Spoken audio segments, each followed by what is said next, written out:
Hey, I'm Josh Comrie and pleasure to be here on the Governance Bites podcast today with Mark. My background is entrepreneurship, formed a bunch of companies and then went into the space of investor and advisor. So been involved across 51 early stage ventures through investment and been on the board of a range of different types of businesses, startup, scale up, and those that are entering the stage of exit as well.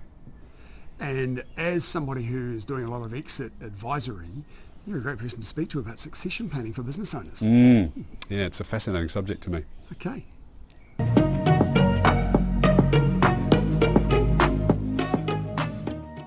Hi, welcome to Governance Bites. My name is Mark Banicevich, and as you just heard today, I get to spend some time again with my old friend Josh Comrie. Josh, thank you very much for your time. What a pleasure.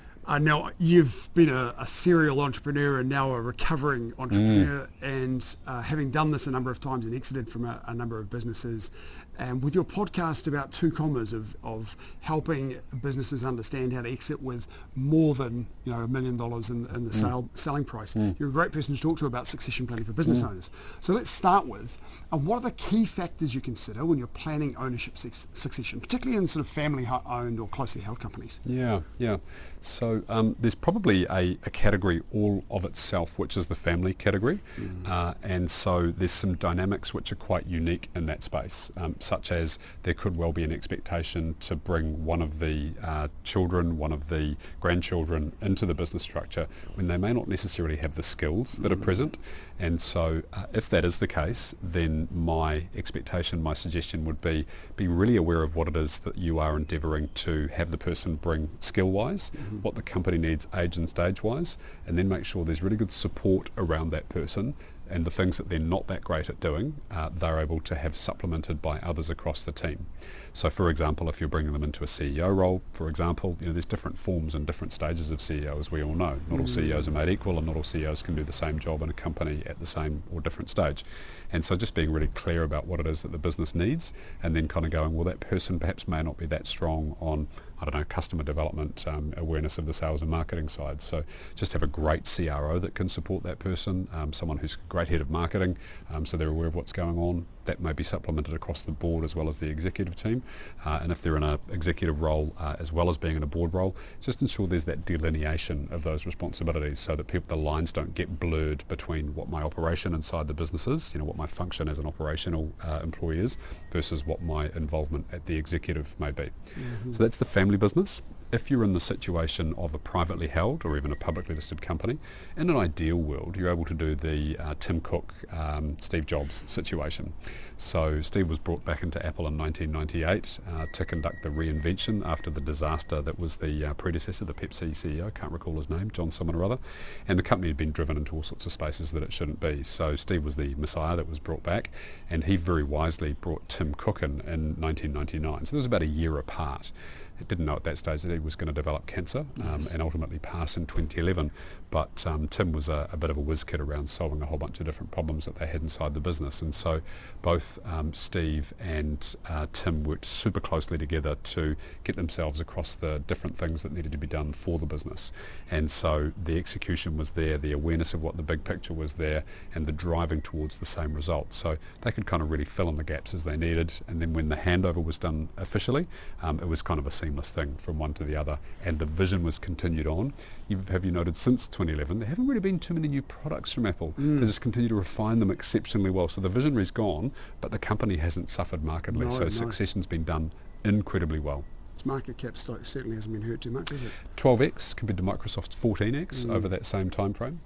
You raised a good point there with Tim Cook and Steve Jobs, because one of the things that was done really well there was planning succession early and bringing somebody in early. Yeah. And I think quite often, specifically smaller scale businesses will think at the last minute, I want a successor and I want to leave in 6 months or 2 years. So what value is there? How early should someone look at this issue of succession? I think as early as possible, which isn't really giving too much insight. But, oh, hey pal, TV going in the background. So what I often see in small businesses is that the founder, the CEO, they get to the stage where they kind of go, I'd like to be able to step back, and they hire externally. They believe that the right person is going to come from outside the business. From my experience and observation, about 75% of the time, that hire fails. And there's a huge range of reasons for that. One of them is that they're possibly not great at recruiting someone of the right seniority. Yes. One is they're probably not letting go of the reins. One is they're not providing a clear and a cohesive path for that person to walk on. And there's a few others that might sit in behind it as well. And so my strong suggestion to folk in that context, and even in a much bigger or a public company, is to be really conscious about where the needs of the business are going to go into the future, have a regular dialogue with the critical people around the table, have a risk register that's attached back to individuals, the run over by a bus kind of situation, and have a primary and a secondary backup somewhere around the team so that you're developing those folk continuously along the way, so that you then, at the right stage, when you need to initiate it, it's not a 6-month recruitment process, a wait for 3 months for that person to get the business, and then a 6-month cross your fingers and hope that they are the right individual and they have the right value set alongside the right capability and that they can drive the business towards where you need to go. So timing for me, to be clearer, I reckon if you're thinking now might be the time for me to consider getting out of my business, then you've got to have 2 years to hire or find the right person inside your company and then develop them to the right set of capability. But ideally you've got 5 years in all reality. Absolutely. A lot of the industry that I do a lot of work in financial services, if you're talking to a financial advice business, generally the person that subs in it, it's not the case so much anymore, but it's traditionally always been another financial advisor. So you're narrowing the market for those people as well. Yeah. You know, when I had my taekwondo school, my martial arts school, you had to have a qualified taekwondo instructor to step in to take over. So that makes it even harder to find the right, your universe or your market for somebody to replace you is so very small. Yes. That 5 years in those cases probably isn't even enough. Yeah. I have a program that I run through with business owners, and I call it the Exit Ready program. And in reality, that needs to be kind of conducted 2 to 3 years before they're wanting to be able to walk away and hand over the keys. Yes. And that could be in the form of selling the asset, or it could be of them walking away and having an executive team or a management team run that company on their behalf. They become the executive chair, or they step back completely and allow others to take it to where it could go. And otherwise, the alternative is there's a bell-shaped curve of exits. The average exit price globally, this is interesting, is 3.45 times EBIT, which is 3.5 years of profit. Yes. And so for a lot of people, that's quite a surprise when they first learn about that. And then when I talk about the 3 Ds, which sits at the bottom 20%, death, divorce, or debt. The sudden exits. The sudden exits, right? Fire sales. And it's just it's a dreadfully sad and avoidable situation that people with a bit more planning and a bit more foresight and a bit of thinking about what might happen to this business in the future, and I call those the 3Ds, but there's other situations as well. The divorce could be divorce of a business partnership, not just a life partnership that forces the sale of the asset, but it could be that the desire to kind of pull in the same direction has changed, and so the asset needs to be sold quickly, and that will always net a far lower price than something that's well prepared, thought out, and is well positioned for a potential buyer. Yeah, absolutely. Now, if you have, you are finding the right person to succeed and things are moving reasonably well, how do you balance the need for maintaining the company's culture and values while bringing in new ownership or new leadership? Yeah, great question. So ideally, that person embodies most of the values as they sit today. The classic situation, and this is quite common inside bigger businesses or listed companies, is that the new CEO rolls in the door, so someone's been appointed from outside the business. Yes. Within 6, maximum 12 months, half, if not 75% of that executive team is gone. So they've been brought in to mandate some form of change, and or they decide to move those folk on or restructure the business, or the style and the approach that they have is incongruent with what that person joined in the first place. Yes. And so they essentially go, I'm not going to be a part of this thing any longer. And so, ideally you've got kind of some headwind, some opportunity to kind of, get that values alignment pretty clear. If you don't, then you'll end up with that turmoil and with that change that goes on in the business. So what are the idiom is that people join a culture, and a culture is a manifestation of the values. Yes. And it's brought to life through the behaviour and the communication they have with each other. So they join a culture, they work for a strategy, and they leave a manager. And so, if you get that wrong, which many people do, unfortunately, at the senior level, then the consequence is that you have people that will exit the business. So, being cognizant and conscious of what the values are is such an important thing. And then you're left picking up the pieces because so much institutional knowledge has walked out the door. Disastrous. Yeah, absolutely. What are some of the common challenges you've faced in transitioning ownership, and how do you overcome them? Yeah, so the first I alluded to a second ago, but I'll unpack this a little bit more. It's the founder, the owner, who brings on the general manager or the CEO to replace that person, and they never really set that person up for success at the outset. They don't let go of the reins. Yeah. They don't let go of the reins. They don't want the person to initiate any change inside the business. They won't give that person ownership of anything critical. They shut them down when they're trying to make decisions. They don't go through an ordered process. Often smaller businesses lack effective governance anyway, and it's not all about governance, but having that structure in place so that you've got the independence of the board situation, so that it's not just about the outgoing owner and the new CEO kind of trying to tussle about things. Yes. You've got a forum which has been created to talk about these things, and you have a constitution or a thing that kind of governs the way that you behave and how you talk about things, what's on the table for conversation, what the process for making those decisions are, and then a mechanism, as we mentioned earlier on, about reviewing those decisions down the path. So not letting go is one of the massive early mistakes that I see a lot of people make. And the second is not having crystal clarity on what it is that you want that person to do. So what are they doing with the business? Is it the original vision? Did you have a vision? Is that still appropriate given where the market is at right now? A lot of people, I find, they start a business because they desire to create lifestyle and freedom for themselves. We've got a problem in New Zealand with the 3 Bs, they call it, the batch, the BMW and the boat. Yeah, and then they kind of sell the company. Luckily we moved on a little bit, but there's been a bit of a threshold lately of about $100 million. We've had some companies that have been sold for more than $100 million, and there is nothing wrong with exiting a company for $100 million. I can cope with that. Yeah, most people can. That's intergenerational wealth. But the mindset of people not necessarily thinking big enough is a bit of a risk. Yes. And so the point that I'm making there is about the vision for the company. And so establishing what a new one for the future could be when you bring on the new blood, if you're wanting them to grow, change, develop the company into different ways, then you need to give them that ability to be able to envision what the future would look like. Great example for me, when I sold my first company, we're doing circa $20 million, been running the business for about 20 years, sorry, not 20 years, 10 years, and was actually wanting to move the business into a space that it didn't want to go. So I spent a lot of money on re-engineering the business, and it turned out that the market didn't want that, and the staff weren't really kind of able to move the business in that direction. So I had a bit of a come to Jesus moment, and the right thing for me to do was actually sell the shares, and I opted to go through a management buyout process because it was the people that had been on the journey with me growing the company, very ambitious people, wanted to go to the next level. So the next 2.5 to 3 years, the company was doubled in size. I'd tapped out, I was done. It was time for me to go and do something different. And then it's doubled again over the subsequent 3 years. Market leader, by far and away. Recruitment firm, right? It's executive search and resourcing firm. And so, wonderful firm, wonderful group of people, and they've just done an incredible job of kind of bringing their vision and what they wanted to achieve with the company. And because of the way that I structured my exit from that company, I've maintained equity in the business. And so I've been selling it down over time, and I was a part of the governance group for 3 or 4 years, but then it was time for me to step back from that as well. And so I maintain essentially a kind of silent shareholding these days, and these younger folk and the ones that had the desire and the enthusiasm to make the business as it was the best version of that particular business, as opposed to try and change the business, which is what I want to do. I was bored after 10 years. I see it all the time, Mark.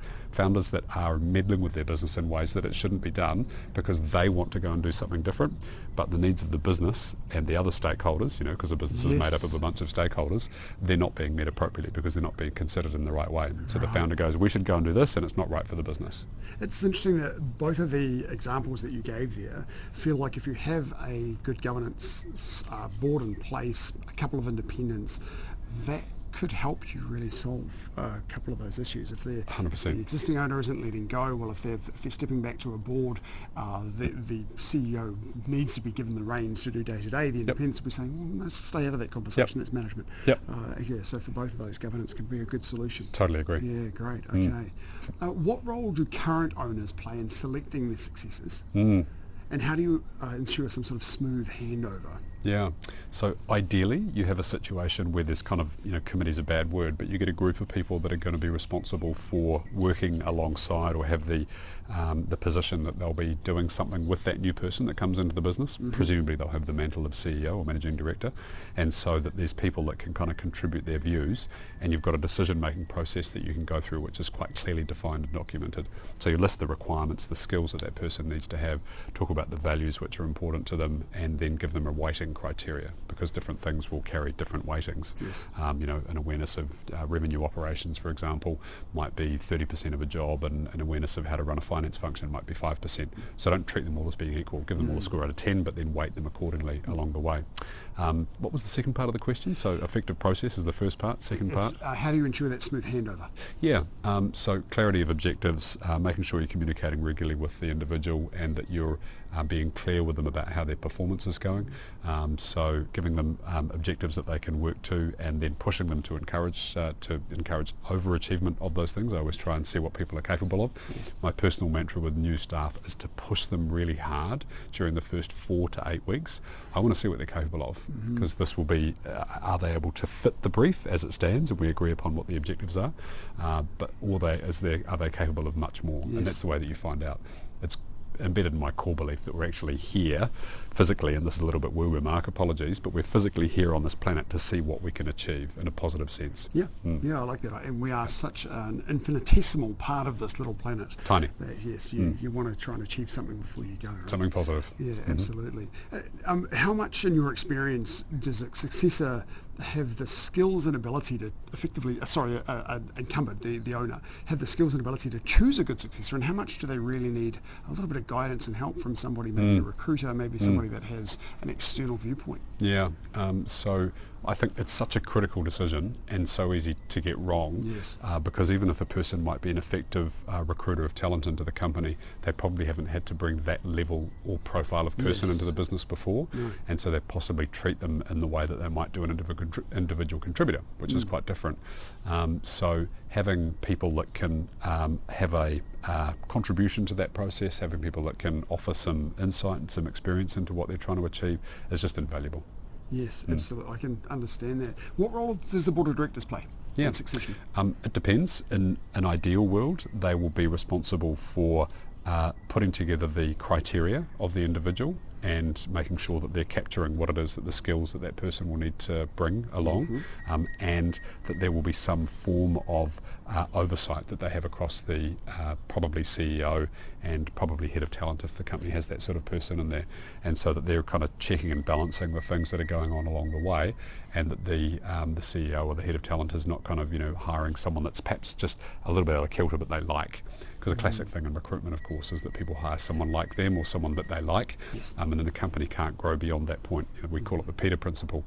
I've seen this again as well, which is companies reach a certain point, they grow. It could be 5 million, it could be 50 million, it could be 500 million. Probably not the last one, but the first two definitely. And then it caps at that level, and they stay there for 2, 3, 4, 5, 8 years. And that's not the ability of the team that holds them there. It's the lack of ability of the CEO or the founder to grow past that point. I don't know who Peter was originally, but they call it the Peter principle. Right, okay. In this, we've talked before about how far in advance you should consider planning succession. Ideally sort of 5 years, and in some cases more, at least 2. What milestones would you have in place during that process of succession? Yeah, understand clearly what it is that you're solving for. So are we looking to make sure that we can, move Uncle Bob out of the business if it's a family business, or that the founder goes, I'm going to reach a certain age and stage, 55, 60, whatever that number might be, and I want to be able to enjoy the fruits of my labour, spend more time with my kids or grandkids, or go and pursue some form of a passion project. And so getting I've totally wandered off my point here, Mark. We're talking about the milestones. The milestones. So the milestones are being clear that within 3 months or 6 months they'll have to pick up a functional unit inside the business. There's some targets that are attached to that, so there's some performance that they need to demonstrate. There's some key relationships that they'll need to have across the business, both at the executive and also with the individuals, and perhaps with other stakeholders, suppliers, partners, customers, those sort of folk. And then just kind of having checks and balances along the way. I believe that starting a company, running a company, changing a company, there's a series of hypotheses that we have along the way, right? There's an idea or a thought, a consideration that we have. And so just being really clear that this person, Steve, is going to be the right person to replace Wendy, and we need to kind of check these kind of 4 or 5 things over the course of the next 12 to 24 months to ensure that they're doing the right things in the right way, at the right time, with the right people. It's not always perfect. You might find somebody, you put them in place and you think everything's going right. How often doesn't it go right? How often do you find founders having to start the process again? And how much of a setback is this? What's your experience? Yeah. So that number that I quoted before, about 75% of the time when a founder goes off and hires that person, sometimes through a committee structure, sometimes with the right advice externally, but about 75% of the time it doesn't provide the result that they hoped for. This is the saddest thing in the world, Mark, because you have a founder who's running probably a great business and then they feel stuck because they've tried it once. And the whole, they kind of go out to the market and then they think that there's a problem with the talent or there's a problem with the world. Unfortunately, often enough not prepared to look in the mirror and kind of go, actually, something needs to change here and it's probably me to be able to achieve a result. And so then they don't enable the full realisation of the value inside that asset. So too often, unfortunately, those processes fall apart. And if you look at the appointment of executives inside companies, they say that more than half of those appointments result in a unsuccessful outcome. And so, the cost of this is horrendous. An individual contributor, they always said historically, a failed hire for an IC is around about a year, maybe 16 months of salary. Yes. For an executive, it's about 3 years. But that's the visible stuff. Then you've got the less visible stuff, which is the loss of opportunity, the opportunity cost of having the wrong person in the seat. There might be investments in key business units. There might have been markets that you moved into. There could have been a decline in sales or of profit along the way. So those are all measurable things, obviously. But I think the cost of getting this wrong is both horrendous and it's also ubiquitous. Yes, right. And clearly, the earlier you start the process, the more opportunity you have to have another go to fix the problem if it doesn't work. Yeah, it's kind of akin, sorry to interrupt your train of thought there, but it's kind of akin to having a business partner. I've often seen individuals that either meet someone and they don't really know them terribly well, and they decide they're going to start a company together, and they don't work together for a few months. Yes. And or you have a situation where a founder wants to bring a senior member of staff onto the team, and the idea is that that's their succession plan. Yes. And they do the succession plan, the contract stuff, before they kind of work with this person for a period of time.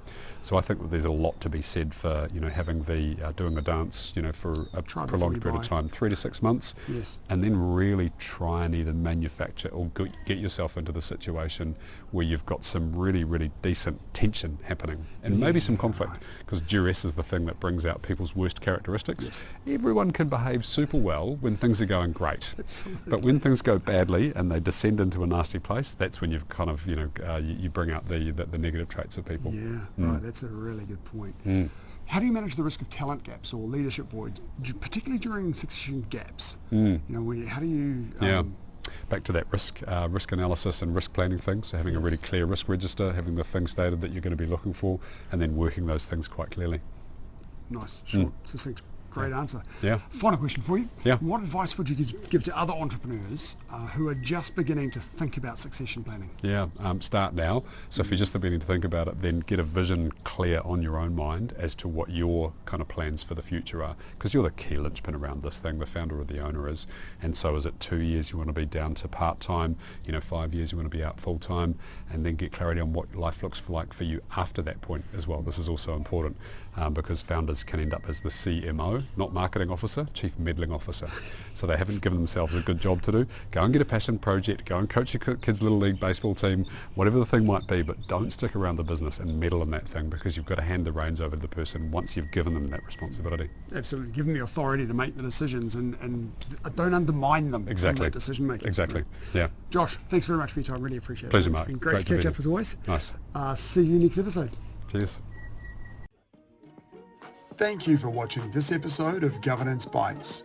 We have more episodes on YouTube and your favourite podcast channel, where I interview directors and experts on various topics relating to boards of directors and governance. We'd love to see you back, and please like, subscribe, and share the videos and podcasts.